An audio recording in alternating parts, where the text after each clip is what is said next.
Salut les gens, aujourd'hui vous passez 24 heures avec moi. Ouais, je sais, ça envoie pas du rêve, mais j'ai pas mieux à vous proposer.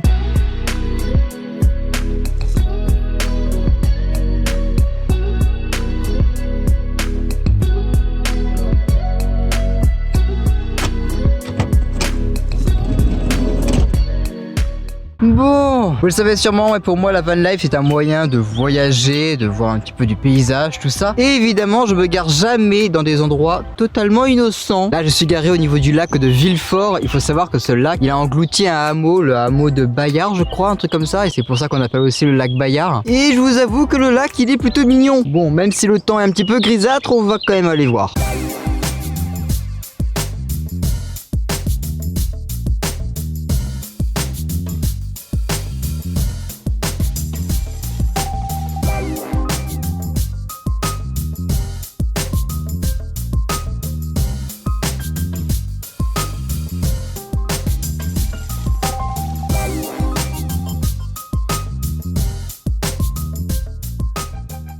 Bon, eh bien, je vous en parlais juste avant. Souvenir de Bayard, le village noyé dans ce lac, qui avait 66 familles dans ce village. Ça a pas l'air, hein, 26 familles. Ça fait grand, en vrai. Vous parlez du lac de Villefort, sans vous parler de son château, le château de Castanet, château des châtaigniers, on va dire ça comme ça, vu que Castanet ça veut dire châtaignier en occitan. C'est un très joli château du 16e siècle. Malheureusement, je pense que j'aurais pas de meilleur point de vue parce que juste là c'est le village et tout autour c'est le lac. Autant vous dire que quand le lac de Villefort a été créé, ce château là, il a failli disparaître, vraiment. Hein. Regardez le niveau du lac et le château. Où il est. Ça veut dire que le lac il détruit un village, mais le château non. Non, un petit peu de respect pour l'architecture tout de même, c'est important. Bon, c'est bien beau de vous montrer des jolis plans, tout ça, mais on est là un peu pour parler van life. Et comment vous dire, là je vais faire un truc que je ne fais jamais quand je suis en voyage. Tout simplement parce que d'une, j'ai pas le temps, de deux, j'aime pas ça, et c'est suffisant pour pas que je le fasse. Mais ce coup-ci, je vais le faire. Je vais tout simplement cuisiner. Ouais, on cuisine sur cette chaîne, on cuisine. Alors oui, j'ai pas précisé, mais je vais cuisiner avec une plaque de cuisson électrique. En fait, j'ai envie d'essayer. J'aurais pu le faire au réchaud tout simplement et puis vous chauffer un truc. Sauf que j'ai envie d'essayer de voir si la plaque électrique ça peut se faire en vrai en le branchant directement au convertisseur. Sachant que c'est un 1400 watts, que ça passe largement sur mon convertisseur, j'aimerais bien savoir que ça fonctionne bien. Donc du coup, c'est l'occasion de tester. Ok, vous entendez le bruit qui est bien strident là? J'ai mon convertisseur qui est pas content. Bon c'était une mauvaise idée la plaque électrique. Hein. Je comprends pas parce que en vrai, les watts devraient fonctionner. Je sais que ça devrait quand même demander un peu à mon convertisseur de pulser. Bref. En tous les cas, ça a chauffé, mais mon convertisseur s'est mis en sécurité. Donc, plus jamais ça. Au moins, c'était un test. Sur le papier, ça fonctionne. Ouais. Bon. Eh ben, on va passer sur un réchaud. Tant pis. On va faire dans le classique. Bon, les gens, vous connaissez l'adage qui dit qu'un problème ne vient jamais seul? Voici mon problème. Ça s'appelle un réchaud. Un réchaud, en plus, qui a, comment dire, à percussion. Enfin bref, ça se perce. Sinon, il y a d'autres bouteilles où ça se perce pas, c'est un petit peu différent, tout ça. Bref, j'ai essayé de le percer. Je vais vous montrer de toute façon. Normalement, sur ce genre d'appareil, vous êtes censé avoir un truc pour visser. Et justement, ça va sortir l'aiguille qu'il y a derrière. Et ça va, du coup, percer cette bouteille de gaz. Sauf que là, c'est un truc qu'on m'a donné et je ne sais absolument pas où est la vis. Elle devrait être là, à ce niveau-là, là, au niveau de mon index. Mais je trouve pas. Je ne trouve absolument pas la vis de serrage et tout. Donc du coup je me suis dit tant pis, on va le faire à la méthode bourrin, on va faire ça et on va appuyer. Je sais pas ce que j'ai aujourd'hui, j'arrive à rien, mais ça veut pas. Voilà, il n'y a pas de collier de serrage, il n'y a rien, ça me saoule, vraiment ça me saoule. Là c'est une journée de merde, je n'arrive à rien, je ne peux pas cuisiner. Donc vous voyez les gens, c'est pas moi qui veux pas cuisiner. Voilà, mon équipement, ça fonctionne pas, ça marche pas. Ah bah voilà, là le repas il est prêt. Voilà, il y a juste à déguster. Une petite choucroute des familles. Parfait. Vous voyez les gens, parfois c'est pas compliqué de se faire à manger. Hein. Vraiment, un petit repas sain, équilibré. Parfait. Bon allez, on bouge un petit peu. On est maintenant pas loin du mont Lozère. Le mont Lozère dans les Cévennes. Et ici, il y a un chalet que je connais assez bien. Et pourquoi je vous emmène ici? Tout simplement parce que dans ce chalet, il faut savoir que ça fait des années qu'il est là. Et il est un petit peu vétuste. Vraiment vétuste. Il y a les carreaux sont pétés. À l'étage, la mezzanine, il manque des planches.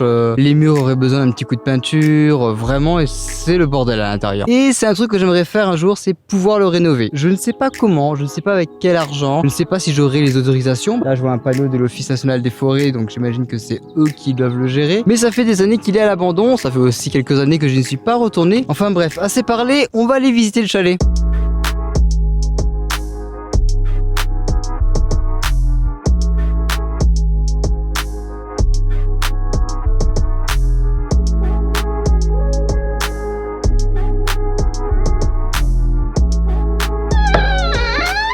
Mais attendez, mais il a changé là. Il était pas comme ça avant. Alors oui, ici ça va résonner un petit peu évidemment, mais non, mais ils l'ont totalement rénové même. Même là, la peinture. Mais ils l'ont rénové. C'est pour ça que le panneau d'Office national des forêts, ça me paraissait bizarre parce que j'ai pas le souvenir. Mais il y a même des scies et tout. Avant, il y avait pas ça. Attendez, juste pour vous montrer là. Avant là, cette fenêtre, elle était explosée vraiment. C'était une vieille fenêtre avec des petits carrés et tout, des petits carreaux. Et mais ils l'ont changé. Mais d'accord, mais moi je me fais un projet de rénovation dans ma tête et en fait non quoi. Bon, en vrai, la cheminée elle aurait besoin d'un petit coup de nettoyage, on est d'accord. Mais à part ça, c'est nickel. Mais même ça, regardez ça, c'est la mezzanine qui est juste au-dessus. Et avant, il manquait des planches et tout. Faut vraiment qu'on monte sur la mezzanine pour voir comment c'est parce que ah oui, c'est compliqué hein, en fait. Bon, on est d'accord, vous voyez pas grand-chose. Mais le plancher qui est là est impeccable. Et la fenêtre qui est tout là-bas, vous voyez pas grand-chose, mais elle est aussi nickel. Avant, le carreau était cassé. Non, mais c'est quand même fou parce que je me suis fait tout un projet de rénovation du chalet avec genre les vitres, comment trouver un moyen de changer ça,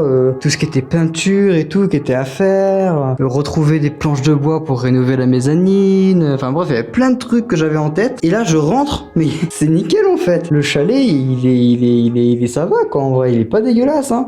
Enfin bref, on retourne direction la voiture parce que ça fait un petit bout de temps que je me balade et il serait temps de prendre une douche. Parce que pour venir au chalet, c'est 3 km à parcourir. Hein. Et là, j'ai 3 km en retour à faire, donc une petite douche, ça me fera du bien. Bon, bah c'est parti pour monter la tente.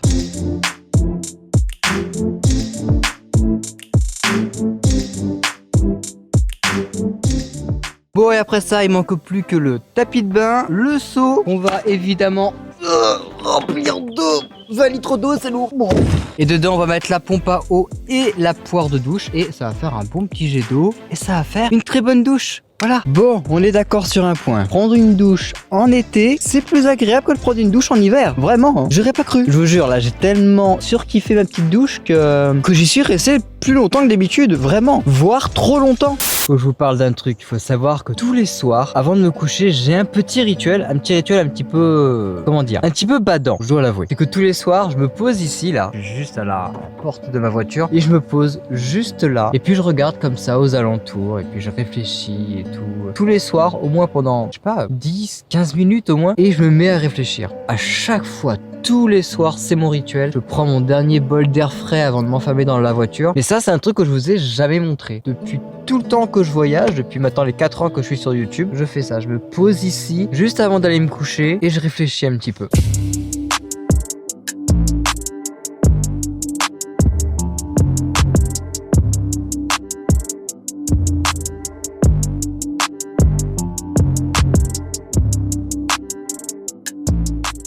Bon, je me suis enfermé dans la voiture et normalement, le soir, après avoir mangé, après m'être douché, je fais normalement un petit peu de montage.